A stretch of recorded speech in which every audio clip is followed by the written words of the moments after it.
question, can you tell the question again? Yes. I'm sorry. This is what happens in a 7 panel. We're all like, squirrels. I don't like this question. Can you give me another one? Are we talking about times when we felt trapped and how we move out of it? Times where you felt trapped or in pain, and then what that brought up for you, like whether you had the awareness about it or you got the awareness later, or maybe you were able to stay in it, or maybe you weren't. What was that situation like? All right. Thank you. Gosh, I think the Enneagram has been so helpful for me because of the question, is something making you feel trapped right now? Because we rewind, like we've been married a long time. In our early marriage, whenever I would kind of become very particular, Ben would say, why are you acting so crazy? Which, of course, is like the most de-escalating thing you can say to a person who's already like, ah. And so it never worked. Definitely hit some landmines. I'd be like, I'm not crazy. The dishwasher should be loaded this way.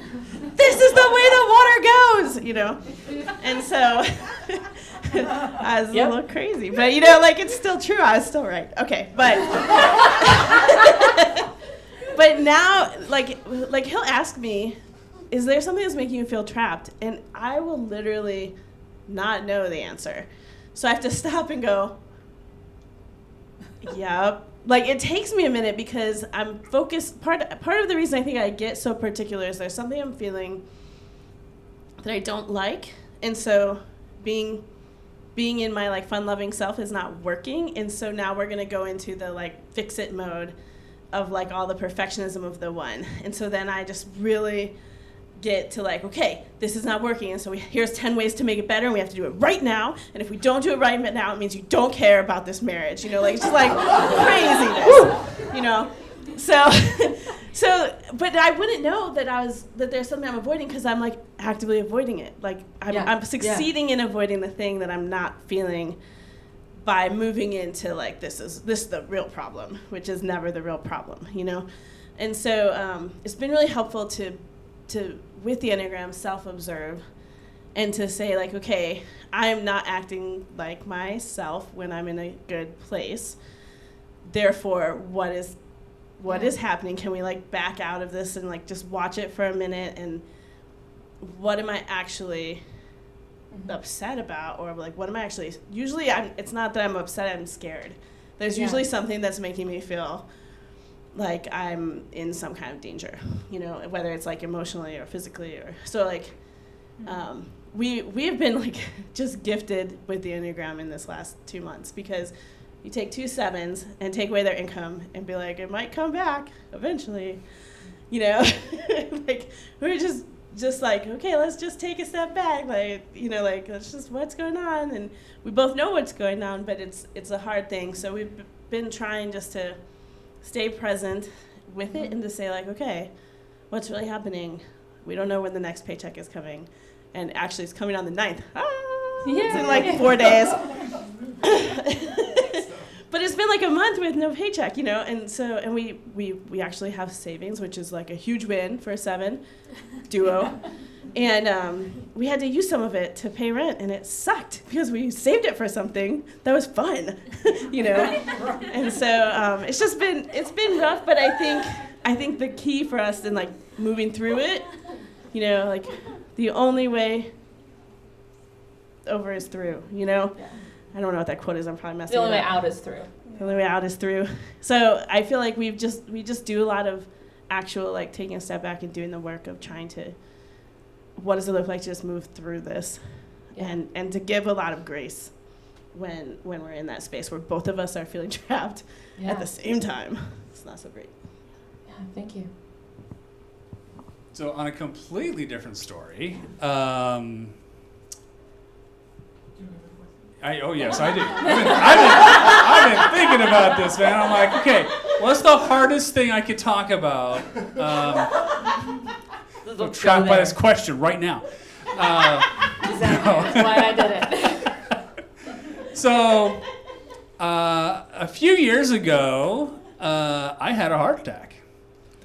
And that was weird because I know y'all looking at me you ain't old enough to have a heart attack. I'm like, thank you. It's the Botox. But no, it was weird because, I'm definitely not the age where people typically have heart attacks. But I was having a heart attack despite the fact that I was trying to seven my way out of it. And what is sevening your way out of a heart attack look like? He said, I've decided I'm not having a heart attack. That would be pretty seven, yes. Yes, and that didn't work. And thankfully, we have a really great hospital here. And so anyway, so after that whole thing, evidently I sang through like my whole heart surgery, according to the nurses. I don't know what I was singing because I was like under like, the anesthesia and stuff. So even then, I guess I was kind of sevening my way out of it. But, they say, you're the happiest heart patient ever. And I'm like, well, here I am in the hospital and I'm just having a heart attack. What else am I going to do, right? So there's that whole... Everything else that anybody else would do. Yeah, like everything else. Everything. Yeah, right? Maybe you could try freaking out. That would be a thing, right? But no. We couldn't do that. Until after, right? Until after. Because, I'm sitting at home, and Jack was 5. I think he was still 4. Maybe. I think he was 5. Maybe. I was around for this. So Abby actually brought us dinner, after the heart attack. So it's amazing. So anyway, we were like brand new friends. It was so awesome. Yeah. I love how many fist bumps there have been in this panel. Just for everybody listening on the podcast later, like you don't know, but there's been like 8 fist bumps. Lots of fist bumps. All right. There goes 9. All right. Make sure my man over here didn't leave him left out. So. So afterwards, sitting on the couch and realizing, okay, here's my 5-year-old and here's my wife, and I'm the primary source of income. I mean, not the least of which, right? And there were very definitive barriers now in front of me because up until that point, I lived my life as though I had no barriers. We wanted to do something, we just went and did it. But now, after that point, I was like, okay, now there's this little, 18 millimeter of steel now in my heart reminding me that, oh yeah, you've got limits. And that was hard to take. And I kind of dipped in and out of depression. And, thankfully I had I had a stellar, heart doctor who shoved me into, rehab as fast as he could. He said, no, you're going to go do this now. And so I was like, okay, I'm going to go do that now. Cardiac rehab. And so I went, and these nurses like stuck me on like treadmills and elliptical, right? Yeah. I mean, they were just like, no, you're getting on this right now and you're going to do this thing, right? And this is probably the best thing for me. And so now, my blood pressure isn't the best, but it's pretty good. And I climb walls now, and I can do 5 miles on insert name of your favorite machine here.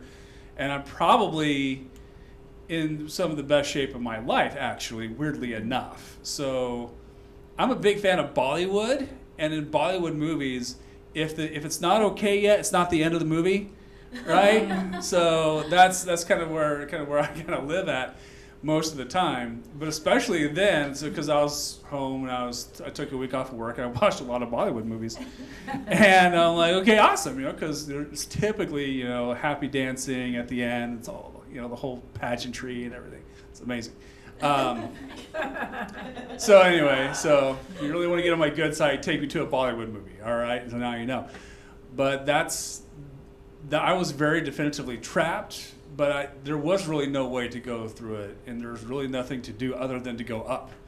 And so in leading on that kind of 70 thing, it actually helped me probably stay alive and put myself in a way better state of health than I have ever been in. I'm usually tell the story of The queso? Okay, hold on. I can't really tell you the story of the queso. We were like looking up the sodium and different things, and Torchy's queso has 4,000 milligrams of sodium. If you eat the whole serving with the chips. Anyway, We celebrated every single thing good that happened with Torchy's Queso after we moved here because it's Austin and Torchy's Queso. And so we looked it up. We're like 3 days home from the hospital. I remember we sat in the bed, we looked it up, and he cried. Like, he was just like, I'm never going to have Torchy's Queso ever again. Which is not true. We just can't have all of it anymore. And we have half orders. They have half orders. Yeah, that's true.